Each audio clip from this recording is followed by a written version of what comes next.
Alright, Ian, welcome back, guys, to episode 5 of On the Hook, my Dead by Daylight podcast. Today, we're joined with more content creators discussing their thoughts on the mid-chapter update that's due out this week. Do we hate it? Do we love it? Stay tuned and find out, guys. Right, okay, we'll get started then, guys. So, welcome back to episode 5 of On the Hook. So, today we've got Tat, Potato, CptSalty, Betanurse, and myself. So, how is everyone doing, guys? Doing great. Good, I'm doing well. Good. Fantastic. All right, brilliant. So, just before we start, guys, we were just talking about Potatolegion. He started twitching, so I'll put the link to the description there. How's that going, Potato? Absolutely fantastic. I am enjoying streaming for everyone, and it's so great to interact with all of my subscribers. So, yeah, it's been a real blast streaming finally. Brilliant, brilliant. And as I say, guys, the link will be in the description. Tat, congratulations to you. You've recently hit 4K. How's that going? More subscribers? It's really good. I'm happy things are starting to finally work out. Thank you. Oh, great, great. Okay, so today's episode, guys, is mainly going to be about the hot topic of the week, which is the mid-chapter update. If you haven't seen about this update or you haven't seen the changes coming, there's going to be a video linked above and the patch notes will be in the description below. So we're going to discuss them all today anyway. So guys, we'll go in an order. I've wrote everything down in the right order it was on the release, so there won't be any surprises. So the first thing, clown changes. In case you're not aware, the clown has now got a separate bottle, yellow, and it's called Afterpiece Antidote. Yellow gas that gives 10% speed boost to whoever walks in it. That's either survivor or yourself. What do you think about that, guys? Amazing. It's an interesting mechanic. I think it's great. It's just a free addition on Clown, and it's going to make the skill cap on him a lot higher than it currently is, because you can't just throw down that bottle without it punishing yourself, because it affects survivors as well. So you need to use it smartly. So now Clown is now going to be quite a high skill cap killer. You're going to have really precise throws with your bottles, and he's going to be more fun to play. Yeah, couple that with the reload speed adjustments. Now you reload your bottles in 3 seconds instead of 5. Yeah. It's actually really nice. Because if you want to just play normal clown and you don't want to use the haste bottles, you can still do that, and it's even better than before. Yeah, and I think we mentioned on one of the podcasts, can't remember which one it was, we were talking about the clown, and that was something I really wanted to see was the reload time. I think at the time I'd said you can just see such a difference when you put an add-on to bring it down. So a 3-second reload time is definitely going to be a welcome addition. Beta and CptSalty, anything from you guys? To be honest, as an ex-clown main, I was like, what the hell? Like, do they really think that survivors will go to the yellow bottles like moths to the light? Like, how stupid do they think survivors are? Like, it's so stupid. Like, I only think that only low-rank survivors might get baited into the yellow clouds. It's just like normal clown with like less of a reload time, which is the only thing that the cloud actually needed to make him better, because he doesn't need reload add-ons anymore to actually work. Now you can go with like the bottle add-ons and make exhaustion or something like that higher. But like, I don't think that the new mechanics actually does anything for clown. Like, because you can just like get rid of the whole effect by crossing the bottles. And if a survivor gets hit by the pink bottle and then goes to the yellow bottle, the pink bottle is just like not active anymore. It's like it's cancelled itself. And so even if a survivor manages to go to the yellow thing and you hit the purple thing right after that, it doesn't have an effect. Which is like, that's the whole thing I don't like. It's a nice idea, but it's not a rework. You know, it's like I wanted to see something more of a map pressure thing on Clown, because that's what he needed. His chase is already good. The problem is like his bottles doesn't do it much. Yeah, in the first place. When I did think about it, when I first seen it, I was pretty much pretty much thinking, right, okay, I'm trying to understand the benefit of this. Obviously, straight away, the clown gets 10% boost if you walk through your run. Does that not help with map pressure? So in my head, I thought, right, I'm in one end of Ormond, for example, or the Red Forest, two of the biggest maps, and I use barbecue and chili, and I can see the generator survivors are on, or thrilling, or whatever perks I'm using. Can I not just put that bottle in front of me, smash it in front of me, and get my 10% boost? I haven't specified a time, unless I'm wrong, guys. Does anybody know if I've specified a time? It just Yeah, said, when it turns yellow. So it's about 2 seconds until it turns yellow. So the white bottle doesn't do anything. yeah, but does it not specify time and how long you're under the effect for? 'Cause I know it just said a short while from last I heard. It should lasts be as long as the the normal bottles, the normal ones, yeah. Right. Yeah, Right. so 8 seconds. So I hear what you're saying about the map pressure, but that initially came in my mind thinking, right, I agree with Potato and Tap when they said about it being more a strategy now. It's going to be more of a skillful killer to play with, but that was my impression. I was like, okay, I'm on one side of the map. I smash a yellow bottle. There's no survivors around me. However, I know where they are, and I'm going to be going over there 10% quicker. Is that not going to give him the map pressure he needs, maybe? I don't think so. I think the problem is like every killer that has that conditional mobility, it has a passive recharge rate. Killers like Spirit, Hillbilly, who generally doesn't reach like the heat cooldown often, just sprinting across. Blight, they all have like passive regeneration on their conditional mobility. Whereas Clown, like you still get, I think you still get 4 bottles either one you use, right? Like if you Yeah. use one from each, you still lose. Yeah, so you still have to reload to even get the benefit of your movement.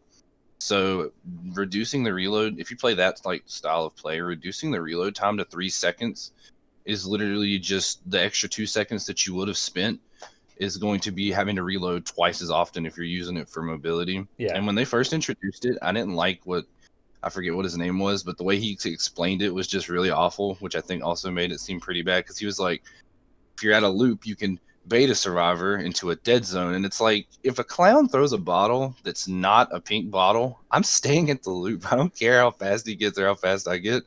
There's a delay. And if he's close enough, like, why not just use the purple bottle anyway? I think the reload thing is just the biggest thing that helps him. That's about it. I'm not a fan. I was hoping they would do bottles that like reduce the gen. Like you might get like one. I would have rather had like one bottle that you have to reload every time in addition to his other bottles that doesn't take away from those, that if you throw it at a gen, it regresses at a certain amount and it has a cooldown. Like I would have liked to see more in-depth abilities or something done to him. All right, so a bit of a mixed reaction then. So I'm certainly looking forward. I believe it's Tuesday that the PTB comes out. That's last I heard. So it'd be interesting to see what he's like, and I will be trying. I'm sure we all will probably be trying him out in the PTB. Okay, so the hood. What do you think about that? It does sound like I'm saying the hood, as in some Yeah. Bronx style, area, but the HUD. What does It's everyone hot. think about that? Yeah, it's I- bullshit. It's I, bullshit. Unlike Salty, I actually really like it. Help. Yeah, I I'm a like it. minority of people. Banished him. It's I'm so kind of the bullshit. I like it too. It's just clean and crisp and looks more professional. And the fact you can scale the icons to which you can't currently do, it's just a nice addition. And I like to see the survivors' faces by their names because you kind of forget who's who sometimes. Yep. So it just looks clean and nice. I mean, nothing wrong with it. I'm not against it at all. All right, so Captain Salty, why don't you like it? It's easy. It's like on the old HUD, you had everything on one place. If you needed information, you just watched on, oh, I have 5 gens left, so I don't have pressure. Now you have to watch on top on your fucking desktop to actually see it. And then it's all over the place. Like it's like the only thing that is missing is like the killer lore in the right corner, in the top right corner. Then you have everything on your HUD is like out of place. And it doesn't make sense that they that they splash all the things that you had in your HUD over your complete desktop. It's like it doesn't make sense. It's like for killer it's worse because you have to look in multiple corners of your on your HUD to actually notice where everything is on. The perks are the same thing, and like your power is on the same thing. But what is the matter of not having gens next to the power and survivors under it? You have everything in one side. You don't have to twitch your eyes looking to everything. It's already hard enough for the killer on higher difficulties to play the game. And now, if you don't have the micromanagement skills of actually being able to have everything in your site that you have to know, it's even harder. And for people like me, it doesn't matter much, but I preferred the old HUD, and I hope they give you the opportunity to change it, because the new shit is bullshit. Beta, you mentioned to banish him. Do you not like it either? I don't like it. I think I agree. It's just too much everywhere. Like, as someone who's like really like struggles to like focus, and like especially games like this as a killer, I'm constantly moving my like eyes left to right, scanning the area, especially with the new maps, because like I feel like I miss so much like detail in the new maps with like where survivors are. And then now I have like, I'm looking at it right now where it's like the Huntress hatchets are in the bottom left, so I got to remember how many I have there, and then top left you have your survivors, and then okay, there's a gen thing, and it just feels, and then there's like, it just feels weird. It didn't need to be changed. I don't really like it. I don't feel like there's anything. I don't know why they had to change this. It doesn't feel better to me. Like the survivor one's cool because you at least get to know who's on death hook. But I just don't like it. I'm not a fan. It's just too much going on. I don't know. It doesn't feel good to me. Well, I mean, from my point of view, I like it. I think at the minute it seems to be a split three against two, but I do like the features that it's going to bring. I'm not sure whether I like the display. I haven't tried it yet. I'll probably find out on the PTB whether I enjoy it or not. But a couple of things that I can see the rationale behind. The Survivor one, I'm forever complaining about solo playing.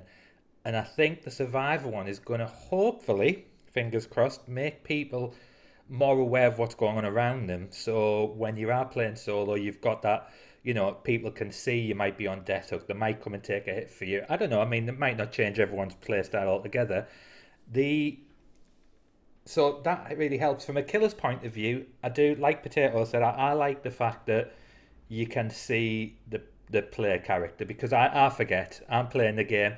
Sometimes if I've got a save the best for last, for example, and I'm not sure who the obsession is, I can obviously see the name, but I don't know which character it is until I start chasing that character, and it'll obviously, the entity's little things on the side start moving.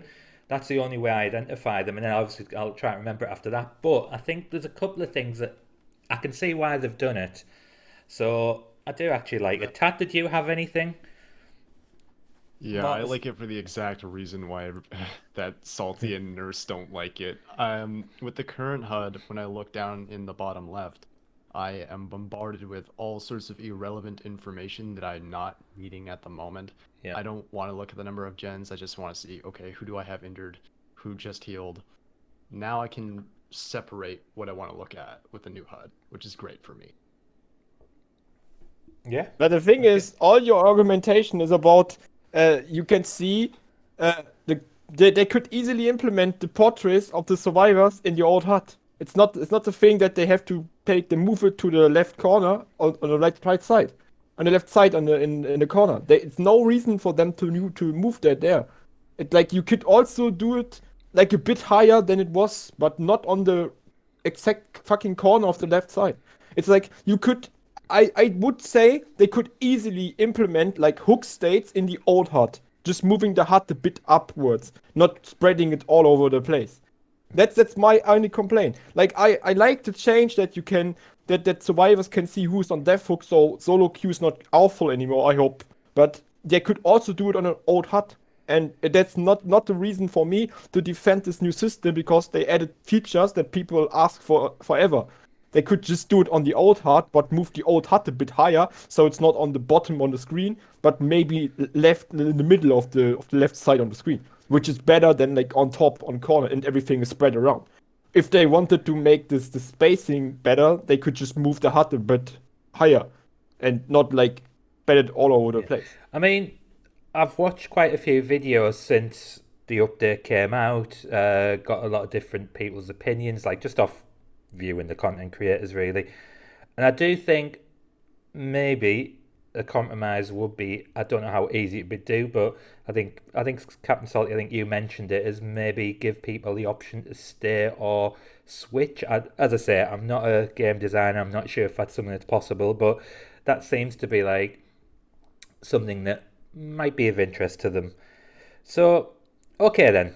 Next topic. I'm just conscious we've got Can I quite ask a question real quick? Yeah, of course, yeah. Sorry. Are you able to, like, if I posted like a picture of something in the question area, are you able to like pull that up on the video for the podcast thing?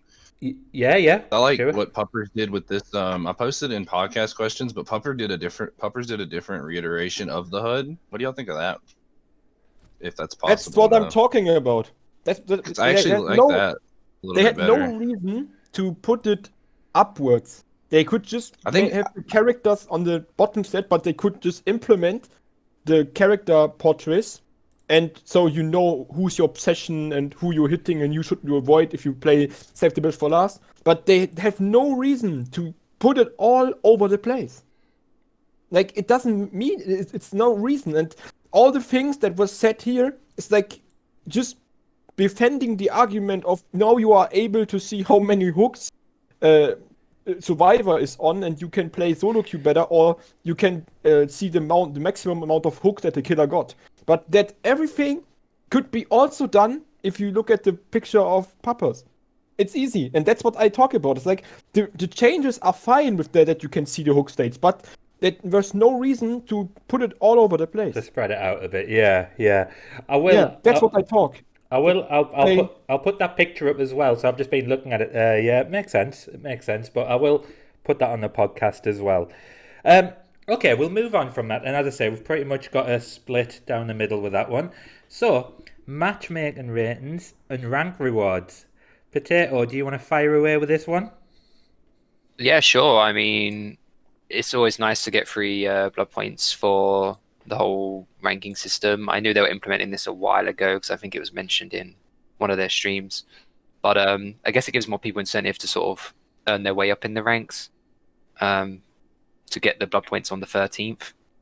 Nothing wrong with free blood points. I like the system, but as ranks currently stand, they don't really show in terms of skill for survivors. I mean, so other than that, yeah, it's fine. I'm happy that they're giving out free blood points. Why not? It gives people more incentive to want to rank up and try a bit harder, maybe, to earn that rank. Yeah, Tat? Rank rewards are great. I'm not a fan of MMR, though. I really despise it, and the fact it's coming back in the game is atrocious. It doesn't work. And last time it was in the game, experienced players were being paired up with people who literally, like, it was their first match, so it's awful. Beta or CptSalty? Yeah, but now it's the new MMR system will be even more punishing for people that main killers that are not viable on high ranks. You will be constantly if you play 4K hours on Wraith and then you get matched against Survival Friends teams with 4K hours average, you get destroyed. So you lose so many games that you get into a MMR region where you can actually play your favorite killer, and then you just crush teams because you are so overpowered because you are a master killer, but you just can't play your main killer on that high difficulty. Another thing is that they base the MMR system around experience that you have on a character. So basically, if you are like a Clown main or Wraith main and you have 4K hours in the game, and then you play Spirit because you hate this character and you never played it, and now you get matched against rank 20s that never played the game, and you still kill them without perks because you know how to play killer. Which is like, it's a good idea, but I think it's like, it will not work. And for me, as a Wave main, I just like, now I'm just like, why did I waste like 4K hours into Wave? Now it's not unplayable for me. So I have to play another character so I can play in an MMR where I actually have a chance and not getting like overly sweaty teams. And like, I like to chill a bit if I play killer. And sometimes sweating is okay, but always sweating is not okay. And that will be the case with the new MMR system. Higher ranks, sweaty as fuck. you have no fun anymore. It's just like try harding to have like a chance of actually getting somewhere, and like constantly doing that. I can't believe it's like that's what they want. Interesting. Beta? As far as rank awards, I agree. You know, it's nice to have rank awards and stuff. I would have rather see them accumulate because we're getting reset to 20 every season, which is like a month, and the idea of getting to rank 1 on both sides in a month is a little far-fetched. And personally, I would have rather gone with like Scott Junn's idea of like if you're at red ranks, I like incentive to continue playing as opposed to end goal. So like I would have rather seen like double blood points if you're playing in red rank, 75% bonus blood points if you're in purple. As far as MMR, I think it's probably going to be bad. I don't really like being this negative, but I think it's going to be pretty bad. But I will say they did say it was going to be performance based, not just hours based, but they didn't specify. So they haven't really explained how they plan on making it work different, or what a win is considered, or what a performance is, like whether it's going to be off of emblems or kills. So I think there's just not enough information to where I think it's just going to be another catastrophe. Yeah, I mean, you brought up really interesting one there because I think again we discussed this on one of the episodes: is what do we class as a win? Now it's quite obvious, you know, the developers have said for them, killers should be what 2 kills, 2 escape. That's a balance of the game, but it's going to be interesting how this MMR works. I like the rank rewards, so from my point of view, the rank rewards, like Potato said, you know how you can't turn your nose up with 3 blood points, so that's quite good. I'm not too sure about the resetting to rank 20 because I know you've just touched upon it there, Joshua, but I don't think I play the game enough hours in a month to go from rank 20 to rank 1. That might be different. I might be proved wrong when it actually comes in, but my own experiences, I'm like, oh, I remember when I went to rank 1, and obviously that goes with my own my previous experiences, but obviously I was playing new in the game and trying to get better at it. So maybe now that I'm at a certain level, maybe I'll get up there quicker. But I can't see myself, especially for the two, for Survivor and for Killer, reaching red ranks. And the MMR, really, really unsure about it. In theory, and we spoke about this the other day, didn't we, CptSalty? In theory, it should work, and it is a good way of doing it, based on performance, because, like I was saying to you guys just before we came on, I've spent today trying to get good with the nurse, and I've been playing all the Survivor friends, all the red rank players, and I haven't really had that opportunity of learning in a chilled environment. So I've found myself going straight off the nurse and going, right, you know what, teabag me, will you? And I've gone straight onto Freddy, pressed ready straight away, hoping I get the same team again. And it just hasn't happened, obviously, which I think they should put a rematch option on, but that's a different topic altogether. So I'm not sure how it's going to work. I'm skeptical with this. I am. I think it'll be one of those where they bring it in and it might have to be deactivated again. That's my own opinions on there. So I mean, just out of curiosity, guys, I know I'm probably putting you on the spot here. Who actually thinks it's going to work? No, not at all. I think Nope. the problem is there's no baseline, so they're resetting everyone from 0. And bear in mind, there's over 20 killers in the game. And as I think Salty touched up on it, like I might be the world's best Wraith, but then when I move over to Spirit, a killer I don't play, I've still got the basic fundamental understanding of how a red rank killer plays. So the poor sods that have played this game for the first time ever, have just unboxed it and downloaded it, are going against me, a man with 2,000 hours. It's going to put them off the game massively, because they're going to be like, what the hell's the point of playing Survivor if every killer is just destroying me? It's just pointless. So we have a rank system in place, and yes, it's bugged and broken, but I'm still paired up with people around my skill level currently, so they should use that as a starting point, and it shouldn't be 0 for every killer. It should be a base starting point for all of your killers. So let's say you do play Clown all the time and your MMR is up really, really high. Every other killer should have sort of a lower percentage of that, so it's not starting from 0 again. I think that could work, but if they do this whole thing where every killer starts from 0 and you've got to work your MMR up, then it's just going to be flawed and a real punishment for new players.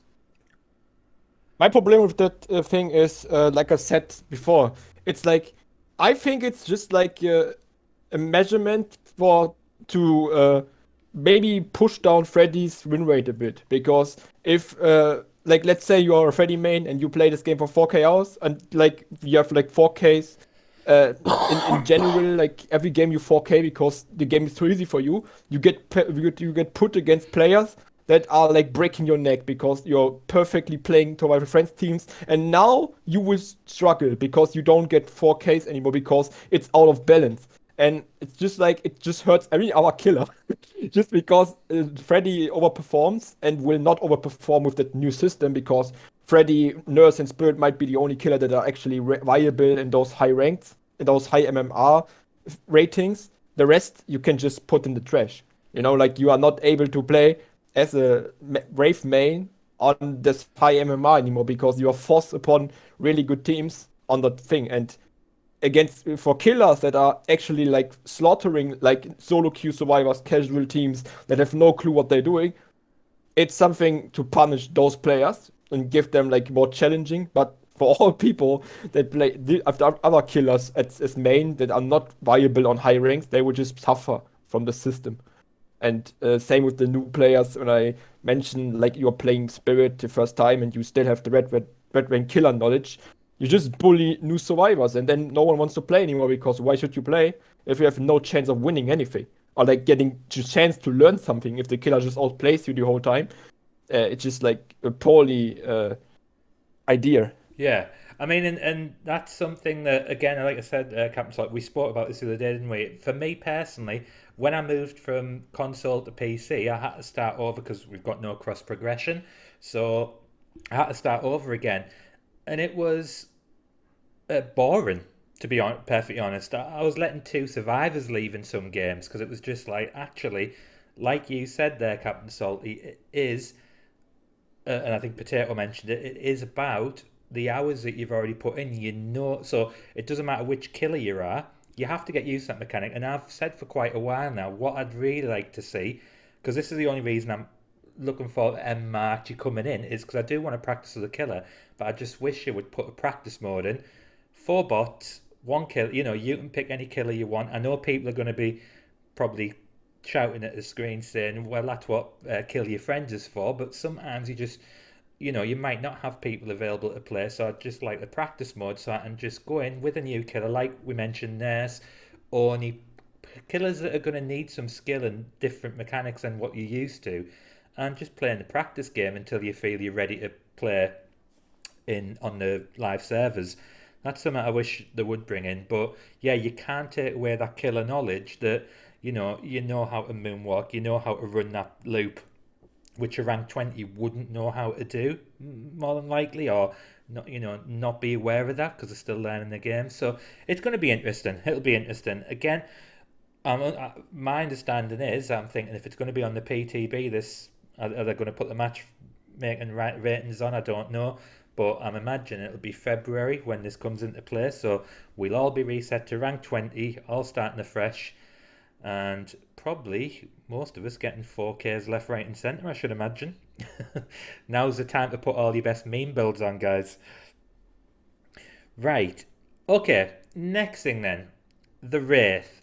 We've mentioned the Wraith about 3 or 4 times there. True invisibility. What do you think, guys? I am disappointed in the whole true invisibility thing. I was hoping that it wouldn't be a distance thing. I was hoping he would actually just be straight up invisible for like 4 or 5 meters away and then jump scare you. Like, I know, so I believe it's kind of like how Freddy works. So from a distance, you can't see him anymore, it's better than what he currently is because you can see which direction he's coming from and he loses that stealth factor. But when it said a true invisibility, I was hoping that there wouldn't be any shimmer because he just needs that help. Because his flat line without add-ons, he's still very weak. He's still very slow. So I was hoping a bit more stealth with him. So I'm a bit disappointed, if I'm being honest. Yeah. Tat? It's a start, but it doesn't fix the problem with Wraith. He's very add-on dependent, and he pretty much needs Windstorm or one of the Bell add-ons to be at least good. So, yeah, it's not particularly great. Okay. We'll come to you last, CptSalty. So beta? Yeah, I think it does much of anything. I'm not really looking for Wraith. I'm not really looking for Wraith at 24 meters anyway, so I think it's kind of lame. But at least I tried. Right, CptSalty, I've come to you last because obviously you're the Wraith main out of us all. Yeah. So the problem with Wraith is, like, before they make this sound, like, he was silent. And old Wraith has no sound. He was like not snarling, not something. The only thing that was that you could make Wraith, like you could see him, is like the shimmer in the far away. Now it's like you cannot see him far away, so you need to be closer to him to see him. But that's still not the thing that makes Wraith like so bad, because it's still, you can hear him snarl. Even if he sits next to you, you can hear him snarling. Like, that thing is that just it destroyed Wraith when they added that. When they added like noises to all the killers, which make no sense.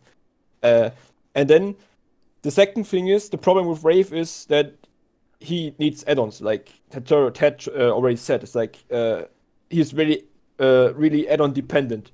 And it doesn't fix anything. And true invisibility for me is you don't get seen by Spine Shell anymore, and something like that. And that's like, they don't do it. And I thought it was more like a more jump scary thing, that they want to make Wraith a bit more of a stealth killer. But right now, Wraith is still a hit-and-run killer, and it doesn't matter, because as an experienced Wraith player, you will just uncloak behind the wall, and then they don't see you, because they can't see your shimmer, you know?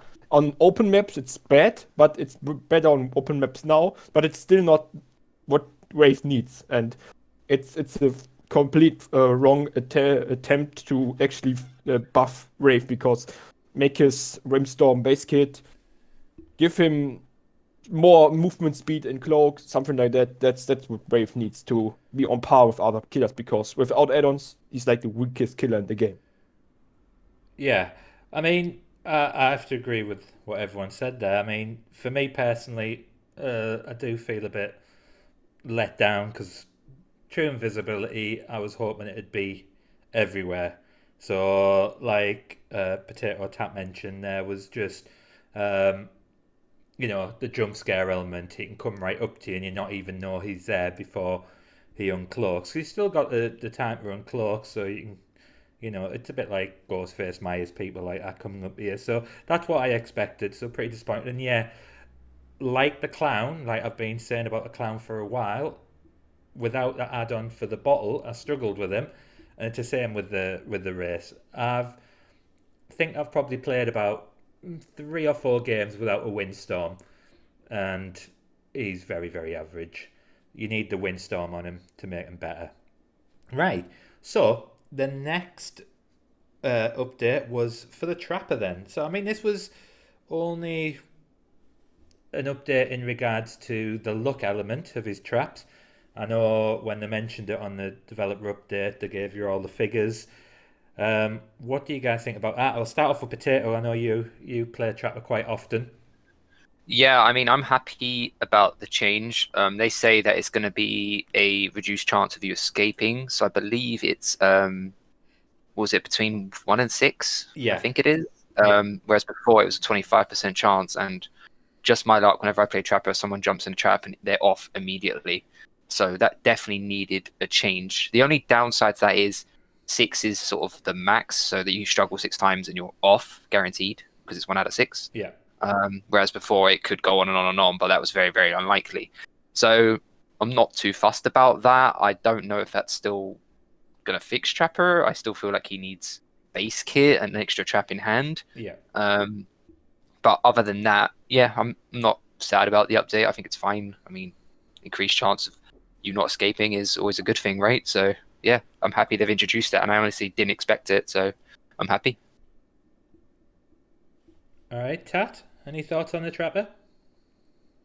So I've been playing a lot of Survivor recently, so versing Trapper, it's going to be a lot more consistent and feel better, but that's really all I have to say, because I very rarely play Trapper, but Yeah. I from a survivor perspective, it's nice.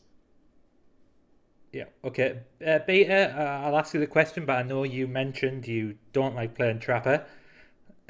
Any thoughts on that, or? I tell you about Trapper. Not. I don't really care for it. I would have liked to see him get a buff. I think in one of their dev updates when they were talking about stats, they were said that 80+% of players use at least one bag add-on, and then they said he's not add-on reliant because of that. It just happens to be how many use it, and I just feel like they're never gonna actually give him I would just like him to start with 1 or 2 extra traps and then just get rid of some of his bag add-ons so he can't have 8 traps. But I mean, this is nice for anything that gets rid of RNG, like true RNG that's super inconsistent. I'm kind of okay with, so I think it's a good change. All right, and CptSalty. I mean, we're talking about Almo or Ethan here, that guy that was in stream and failed Almo, skill yeah. checks and then left Hunter's Lullaby because he failed skill checks on his madness, which is just because you are fucking stupid in the game, stop nerfing a perk that no one uses. What the hell? And yeah, it's the thing with the RNG, less dependent on RNG is always good. They should cater, they should attack at that thing. RNG in this game is so bad, and sometimes it can break your back, and sometimes it just wins you the game. Like Undying, but we will talk about that later. And yeah, that they can't escape in the first attempt anymore, it's okay, but it's still not enough to make traps actually scary. They should invest skill checks, something, and it should affect the Betanurse and stuff like that. Make it far harder for survivors to get out of traps, because the trapper has nothing else but his traps, and if survivors disable his traps before they actually step into it, he has no ability. So make his traps as scary as possible and stop caring about if survivors have fun in playing against Trapper, because he's the weakest killer in the game. So stop caring about survivors having fun and buff the shit out of Trapper. you know. Now, you've mentioned 2 killers now that you said are the weakest killer in the game. So, one week I need to see a killer tier list from you to see. Yeah, the one is add-on dependent and the other one is luck dependent. So, Right. I would say Pick is still one of his weakest killer, because Pick can have a head pop because they get unlucky and can't find the key, or they get the trap out in the first attempt, which is if that happens, Pick is garbage. If Pick gets 3 head pops because they can't find the key, it's really fucking brilliant. But that's why I say it. They are all on the same level with garbage. Add-on dependent Wraith and RNG dependent Trapper, and skill level dependent on the survivors, and Pick is just RNG. I think the Trapper is, again, like the Wraith, add-on dependent.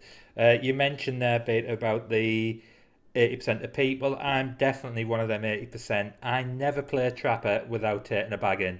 I just don't think one trap is enough for me, especially the fact that you're having to go around the map and get your traps. Now, the way I play Trapper is, first thing I do, I load up and I look at the area that I'm going to basically shut down. Um, Now, it's happened before, again, probably RNG, but it's happened where I've had 1 or 2 traps in that area, and then I'm having to go to the other side of the map to get more traps and try to push the survivors back in the area. So it might have worked in my favour, but yeah, very RNG dependent. And for me personally, I think he needs that extra bag. Right. So the next thing then is about perks. So I'm going to group the perks together. You'll be probably not surprised to hear we'll talk about. Oh, sorry. Actually, we've got the deep wound adjustment for you Legion mains. The deep wound adjustments. What do you think about that? It's good, but I'm worried about Stab Wound Study and Frank's Mixtape, because those add-ons have been god awful for a year and a half, and pretty much everyone's asked the developers to please change them because they're just so terrible. And I'm really worried that when they say adjust it accordingly, that they're just gonna nerf the add-ons, which is just not what you're supposed to do in that situation. If you're changing Deep Wound and you're changing the add-ons, you may as well make them good. Yeah, and they have said that about the add-ons. It says Legion's add-ons are going to be adjusted. Deep Wound obviously doesn't just affect the Legion; it's just in general. That's the same as Death Slinger when he misses. Is that right? And also when you have borrowed time. Am I right in thinking that you get a Deep Wound status if you get hit? Yeah, that's Yep. right.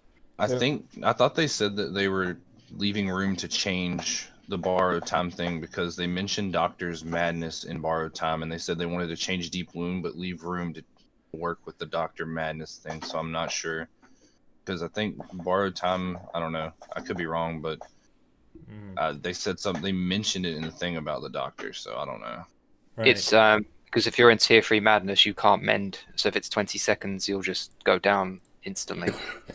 So I think they're going to change it so that you can mend before you snap out of madness. Right. Because, yeah, that's a thing.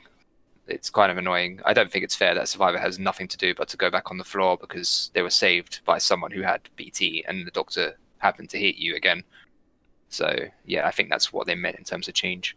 But overall, in terms of Deep Wound Timer, I mean, I'm not too bothered. I agree with Tat about being worried about the add-ons.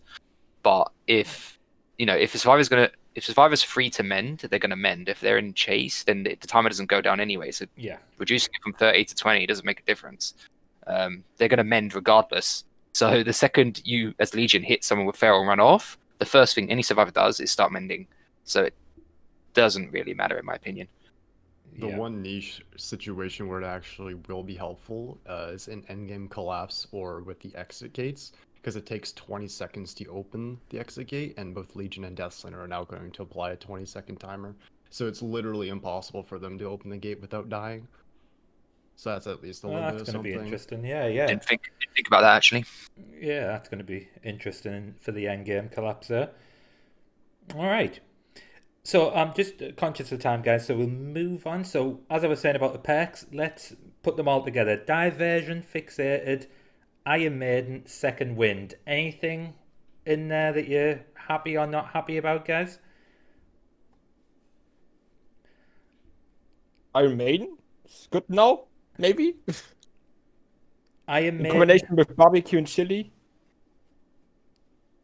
It's 15 seconds extra, isn't it? Which is better because someone jumps out of a locker 15 seconds isn't normally enough time to go punish them, especially if you tie it in with barbecue and chili. So I'm all for increasing durations. And the other perks like Fixated, when you are injured, say hello to Fixated and Sprint Burst users everywhere you go, because that is now going to be a thing.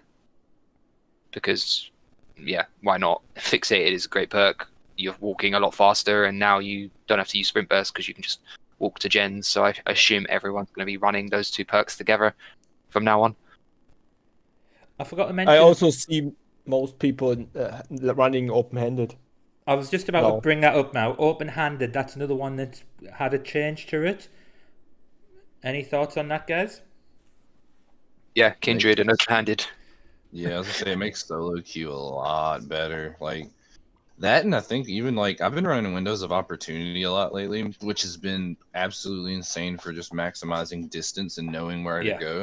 And that additional 16 meters on top of that 20 meters, just knowing like where the exact next area, like 36 meters away or whatever, is really nice. I'm looking forward to that change. All right. So that was, you'll be not surprised to hear, we've left one main one out there. So Hex Undying. Let me give you my opinion on Hex Undying first. I mentioned it on a video the other day, but I'm not a fan of Hex Undying Ruin combo. We've brought it up before, and I don't like relying, we've mentioned it, on the RNG. When I'm playing a game, I like to be a bit in control of what's happening. And I find when the totem's on, it gives me another objective because I'm constantly looking, going, right, my totem. But I think this change that they've done, and I actually like this change because they've more or less said the first totem that's going to get cleansed isn't going to be your other Hex totem. It'll always be Undying. So it gives you that little bit more time on that. So the change they've done, I'd actually consider now trying that out, especially with the tokens transferring, because now I'm thinking that we might start seeing a lot of Devour Hope and Hex Undying combo, maybe. But what do you guys think about Hex Undying? It's now more consistent, and you don't need to spend the whole game hunting totems, and it now works with Huntress Lullaby and Devour Hope and Third Seal, so that's great. Less frustrating for solo queue as well. Yeah. Yeah, I agree. Like every game you play as Survivor, the first thing you do is check Ruin, and then you got to spend the next 5 years trying to find 5 totems because every killer has the best luck in the world when I'm playing Survivor. They get the maximum 5 cleanses, whereas when it's me, it's instantly gone. So I like the fact that it's consistent, and I also think it was a bit too strong. It took away another perk's value, which is Full of the Hunt. Now that you can't see auras on hexes is a good thing. I mean, it shouldn't be defending your hexes as well as the whole sacrificing aspect as well. It was just too powerful. And as you said, it's going to encourage more Devour Hope users, more Lullaby, all that good stuff with tokens. So I think it's great, and we're going to see some different killer styles. I might even try Undying and Devour Hope because I've got 2 chances now of protecting it and getting 3 stacks. And then once you've got 3 stacks Devour, you're normally going to end up winning the game. So I like the change overall. It's pretty good. CptSalty or Joshua? Either or, it doesn't matter. You can go if you want, Captain. No, YOLO. All right. I'm a big fan of it. I've always thought that it was an insanely just busted perk. Aura reading, the RNG on it. Would have rather it been token based, where it's like it at least replaces your totem twice. Because like right now, when you break it, your hex goes to the Undying totem. So you still need to break 2 totems, but it's more consistent. I'm a pretty big fan of it. I haven't really been running Undying in forever, and when I do run it, I just feel kind of scummy running it with Ruin. But yeah, I'm pretty happy with that change. I think it's a really good change, especially for solo queue as well. All right, and CptSalty? Okay, the thing with that is the history of killer players in Dead by Daylight. It's like back then when Ruin was actually like affecting skill checks, people could not stack on gens. So it was basically people could either hit the skill checks or they go for the totem. So they had to run for the totem, which was buying time for the killer to do stuff. That was the whole idea of text totems. If they would stay, great. If not, they wasted time to find the totem, which was the exact way why text totem were played. Then they were like, okay, let's protect that with Hex Full of the Hunt. Then people run Hex Full of the Hunt just to protect Ruin. So now Survivors had to cleanse 2 totems, or get lucky in 1 totem. RNG was always an aspect of the totem mechanic. And I don't like that they nerf Hex perks, even though you can get rid of it. The thing is, with that, it's like, killers are willingly accepting that they have perks that the Survivors can get rid of, and still those perks get nerfed. Like, Haunted Grounds, when it released, had 30 seconds of exposed. Then they nerfed it to 80 seconds. 18. Which is like, why? Like why even bringing the perks into the game if you nerf them already? And the thing with that is, it's a good change to Undying, but I want to see major changes to Survivor perks, because every fucking mid-chapter patch, every fucking new PTB, we have another killer perk nerfed. And even though you can get rid of hexes, that's still not. They still haven't found the issue that killers are desperate, that they want people, the Survivors, to do something else than gens. And I saw forums someone that said buff sabotaging hooks because they don't sit on gens if they sabotage your hooks. Like, people run hex perks that are powerful, so Survivors have to go off the gen and search for the totems. That's the only purpose why people run hex perks. If it stays and Survivor ignores it, and the killer is punishing them by applying much pressure, that's on the Survivors. The problem with Undying was the totem mechanic was so bad, and they refused to fix it, and instead just added new band-aid fixes. Like, Haunted Grounds was then used to make 3 totems on the map, so 1 of them is ruined, 2 of them are trapped totems that exposes your whole team, which was far too powerful, but still people used it, and they were like, okay, they can cleanse it. So it's a counter. It's a really big a strong combination, but it still has a counter. And this gambling aspect of survivors, if they are not able to handle the perks, they can get rid of it. And that's like the ultimate payoff why hex perks are balanced and why they should not get nerfed. It's like, if you nerf hex perks, fix the hex mechanic first. That's what I don't like. It's okay. Did you not think it was too powerful Undying? It was overpowered for solo queue, yeah. But then say the issue with Undying is that generators are too fucking fast in Survive with Friends groups. Like, the issue of Undying is if they would have just fixed the game, Undying would not be necessary. Like, people ran Thrill of the Hunt in Old Ruin, and it was fine. It was still cleansed far too often because it's still a 50-50 gamble if they cleansed the right totem or not. But at least they had the chance to actually protect the totem if they were close to it and they were not in a chase. With Undying, it's like you basically just completely give up on checking on your totems and relying on they destroying Ruin first so it respawns. Which is like basically killers are tired of Survivor clearing the totems. And still, you had the chance of 50-50 to cleanse Undying first and then find Ruin afterwards and then get rid of 2 perks. But still, most of the killers were actually playing in the game with 2 perks. That were not that the survivors could not do anything about. But the thing that you can get rid of 2 perk slots if the survivors are actually lucky is the reason for me that you should not nerf hex perks. Because if they want to get rid of it, they wasted time finding the totems and not sitting on a gen, which is the whole point of playing hex perks. Which is the whole point of playing Sloppy Butcher is that if your survivor is not confident enough to work on a gen while he's injured, he's going and heal. And if he wants to heal, he gets punished for that. Which is why I don't understand the changes of Thanatophobia, because that was the whole reason. Like, they wanted, if the survivors wanted to sit on a gen, they had to, like, go to the negative things of Thanatophobia that they have to do it longer.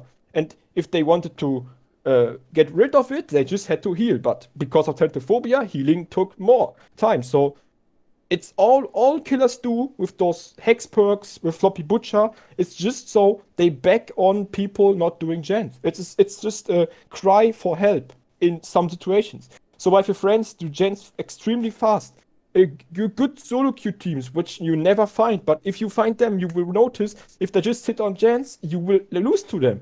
Even if you are like a good killer, because it's just a problem that survivors have nothing else to do, which was the reason why Undying was played by killers. To give survivors something else to do, and the killers chances to play the game. I was gonna say, I feel like a trap argument is the whole like counter play. I think there's healthy and then unhealthy counterplay, because realistically everything can have a counter. For example, like Spirit has counterplay to an extent, but it's unhealthy, and I think that's what Undying kind of was for the game. And I think the big thing that made Undying over the top was honestly Tinkerers. I've said it before on one of the podcasts where Tinkerer just lets any killer who doesn't have mobility know exactly where to go. So while you have survivors trying to cleanse totems, the killer also gets free information and also gets information from the Undying aura reading. And the counterplay of just cleansing totems is kind of nullified when no other hex perk does what that perk does, and Undying does it so much better than other perks that literally you're not running right now Undying with Lullaby and with Devour Hope. Like, it pretty much the best combination was just one perk, and it was just so narrow. I just don't think it's enough to justify keeping the hex perk. I agree the mechanics for hex totems are bad and stuff, and the spawns and whatnot. I wish you could choose your spawns, but I do agree that Undying was absolutely just insanely overpowered. It was overpowered. It's not my problem. The problem is like they haven't addressed the problem yet. It's just like it's unfun to play against it. But why do people run it? Because gens are too fast. And the problem with that is like, if you have an unconfident survivor that is not able to sit on the gen and is comfortable enough to just work on the gen and notice the killer coming, like people that lack the awareness of where the killer is coming from, for those people, they nerf the perks. For those people that don't know how to fucking play the game, they nerf the things. They balance for those people that are not confident enough to work on the gen So they have to find all the totems. Because there are also people that are confident enough to work on a gen that just hammer through the gens without bothering about cleansing the totems. Those are the two things, and that's what they don't understand. It's like, there are teams, and there are also like a lot of games where survivors just play efficient enough and just sit on a gen. And if they notice you have Ruin and the killers are playing a pressure, they can't finish a gen without getting rid of the totem, which is buying time for the killer. That's the whole point of it. And it's just because of like survivors have to make a decision of if I'm comfortable enough to sit on a gen and be aware of when the killer's coming, so I can get away from the gen far enough so he can't catch me. But if people can sit on the gen because they are like, I can hit great skill checks and the gen is done in like 60 seconds because I'm just so good in doing gens. And then you just power through Ruin Undying. You just ignore the combo. And if you don't rock in front of the totem, the killer doesn't know where you are. But yeah, I agree. The aura reading is bad. It was pretty much powerful and was just like eclipsing Thrill of the Hunt. But the idea of Hex perks is just like the survivor has to make a choice. Are you willing? Are you able to play against the Hex perk, or do you have to go and cleanse the perk? Which is why I think they should buff Hex perks. Undying was bad just because the design of the game is still not fixed. That like generators is the most efficient way of survivors doing something, and it just hurts killers that have no time to do anything. They did. I remember one of the devs' live streams that they'd done. They did mention. They didn't put any time scale about giving the survivors other objectives.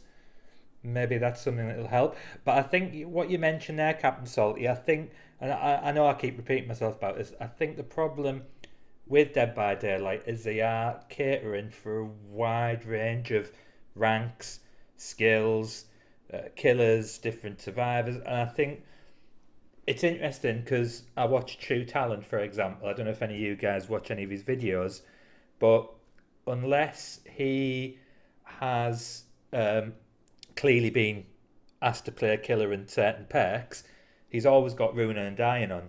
Every killer I've noticed he has Ruin and Undying on. Now, he will say, when you listen to his conversation, his chat on the videos, that he plays a high number of top survivors. And some of his videos, he puts it, top 0.5% or top 1%, playing against this Swift team. Now, if it is only 1% that we're complaining about, are we being a bit short-sighted and going, because it affects us, yes, we're concentrating on the top Swifts and the top survivors, who, in my opinion, you're going to get all the time. You're going to come against games that you just aren't meant to win because there's too many variables. So you might get 1 or 2 kills. 2 kills, like the devs will say, that's the balance in the game. 2 kills, 2 escapes. But some people look at that as a defeat. When I play the top teams, I don't know about you guys, but when I play an obvious Survivor Friends team and they're good, then if I get Brutal Killer, I'm happy with that. I haven't depipped. I've managed to hold my own. I might not have killed everybody, but on the ranking system, I've basically drew with them. I've managed to sit, not D-rank and hold my own. What do you guys think about that? It's okay. Like, if you are fine with that, and I'm like, if I did really fucking good and I did a lot of hooks, I'm okay with that.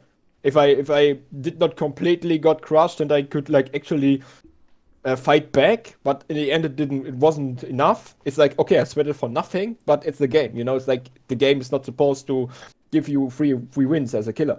But the amount of like the objective of a killer is far harder than a survivor, and he plays against 4 people. Like, alone this thing should be rewarded with far more things. And the problem with that the high variety of survivor players is like, you should give your players a reason to get better at the game, which is why what they don't do. They nerfed out Ruin because some people were like not able to hit the skate checks, but which was basically your check to be able to play in red ranks, which was like basically a requirement. Like, because every killer in red ranks run Ruin. If you can't play Ruin, you don't belong into red ranks. And that's what they get rid of. It's like, you should always motivate your players to get better in your game.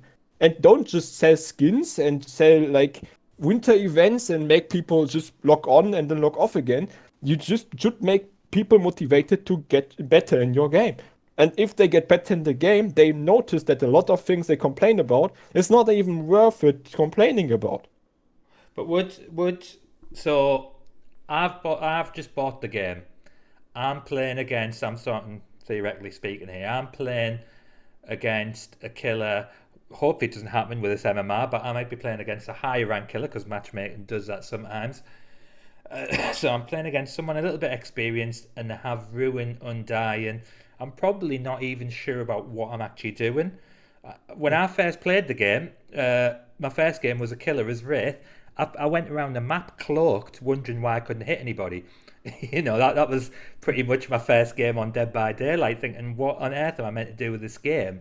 I'm stood next to a survivor and I can't do anything. And it turned out I just had to uncloak. I'm making myself sound like a right potato here, but what I'm saying is that they have to entice people into the game, and I brought it up on a video before, and again, I'm really conscious of time, guys, so it'll probably be about another minute or so. I brought up in one of the videos about how to improve Dead by Daylight, and I was like, is it possible to, if the rankings were going to stay the same in the MMR system, to only give certain perks out to certain ranks? That is your reward for reaching that rank. You can now use this perk, Ruin Undying and Ruin, or Ruin and Undying, or Noed, or whatever, but is that something that could possibly be incorporated in? Would that work? I don't know, not sure.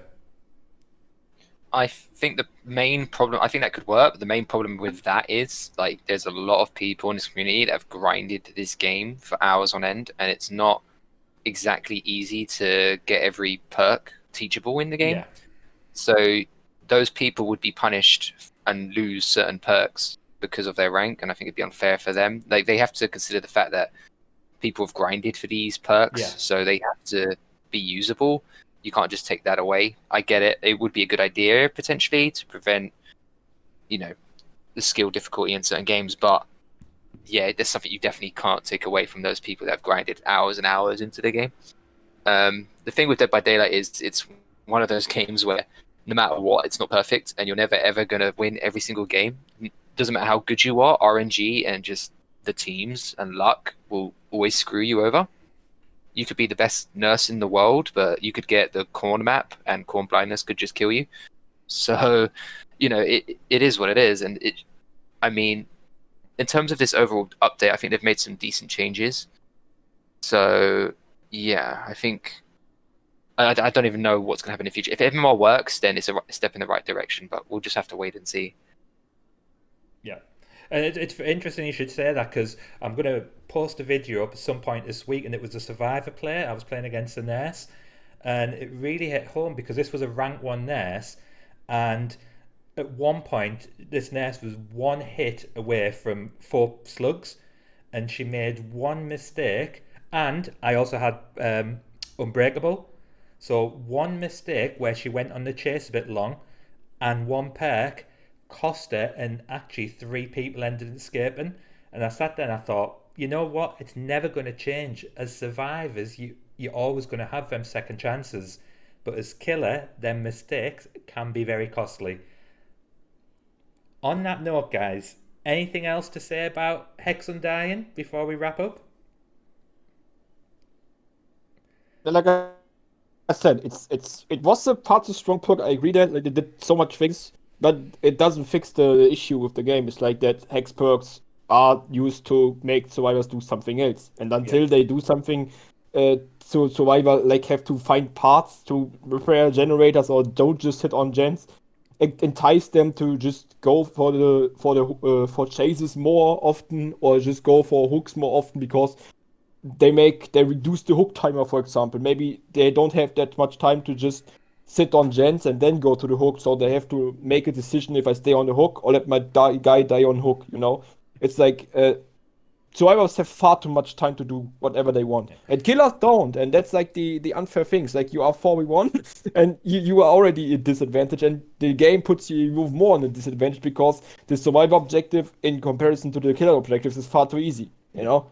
And I think if you run hex perks just so they might, and just might, it's not like clear that they do it, might go for totems, which is what you want as a killer, and then you are like, okay, I sacrifice 1 or 2 perk slots if they cleanse the totems, but at least I had more time to just go for chases and apply pressure on the map because they're not doing gens, which gives me the time to play the game and don't have to sweat all the time, you know? I think just to close off, for me personally, I think sometimes we overestimate survivors, and this is coming from me the last couple of months playing more survivors.